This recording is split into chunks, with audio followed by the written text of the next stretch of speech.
Tá chegando o Galo aqui no Rádio Esportes da Itatiaia. Já conhece o adversário na Copa do Brasil, já conhece o adversário na Libertadores. Como é que fica esse Galo a partir de agora, já com a sua trajetória definida, hein, Cláudio? Bom dia. Bom dia a você, Emerson Romano, os amigos do Rádio Esportes.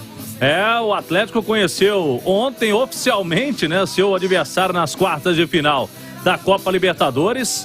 Galo terá pela frente o time até aqui sensação do torneio, né? O Palmeiras teve a melhor campanha disparada na primeira fase e contra o Cerro Porteño passeou nesse duelo aí, venceu bem fora, ontem goleou de novo.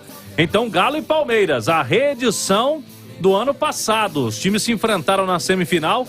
E um detalhe importante, Romano, desta vez, mando de campo invertido, né? O ano passado o Galo teve melhor campanha, decidiu em casa. Dessa vez, quem decide em casa é o Palmeiras. As datas, horários e datas oficiais serão definidas pela Conmebol ainda após o fim desta fase. Tem jogo hoje para a definição do último classificado.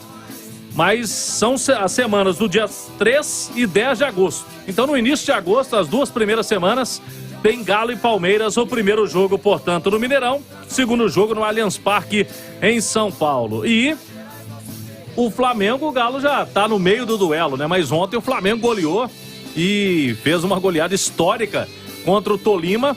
E, logicamente, o torcedor do Galo ficou mais preocupado aí. Os outros mais animados, né? Tanto do Palmeiras quanto do Flamengo.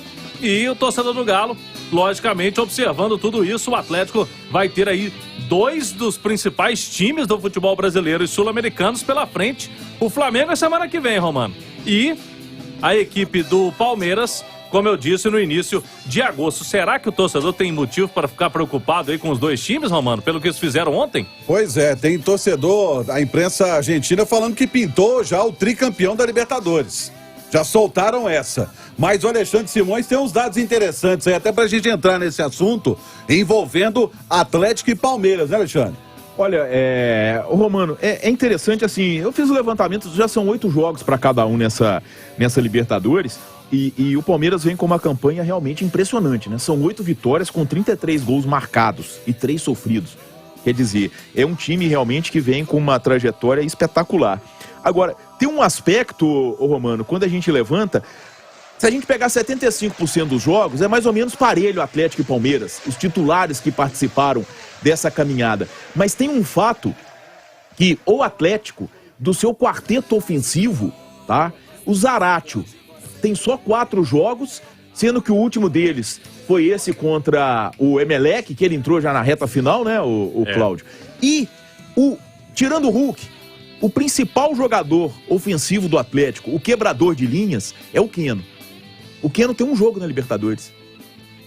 O Keno jogou uma partida da Copa Libertadores das 8 que o Galo fez. Quer dizer, eu não tenho dúvida de que o Keno, nos 2 jogos contra o Emelec, por exemplo, mas principalmente no Mineirão, e é interessante, Léo, eu acho que tem um torcedor no seu nome, no seu bairro, que até fala isso, né, com você, o quebrador de linha. O Keno talvez seja o melhor quebrador de linha do futebol brasileiro hoje, na atualidade. Então, são situações que mudam muito a maneira de jogar. E mais ainda, por quê?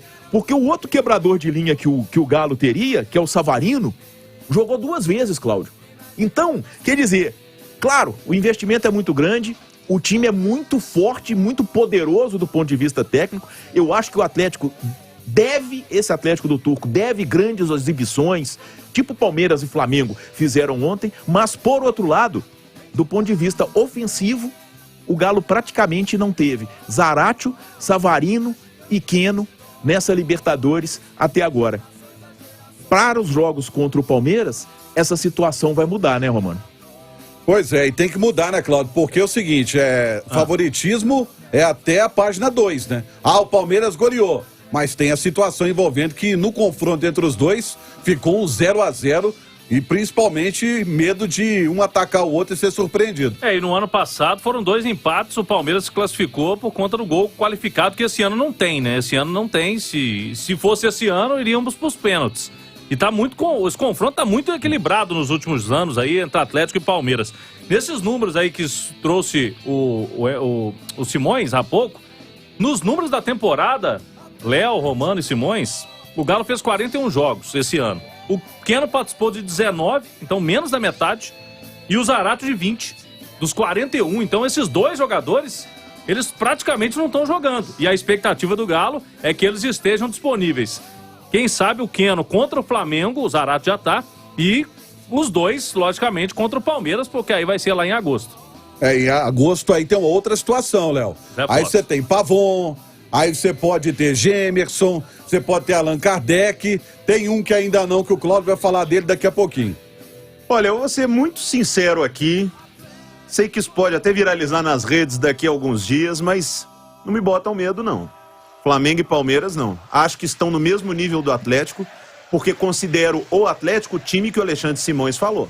O Palmeiras, principalmente o Palmeiras, deve encarar um Galo de Zarate, Nátio, Keno, Pavon, Pedrinho, Allan Kardec, Arana bem, porque o Arana não tem jogado bem, Arana, Mariano, Jair, Alan ou Otávio, Hulk. Este é o Galo que o Palmeiras vai encarar.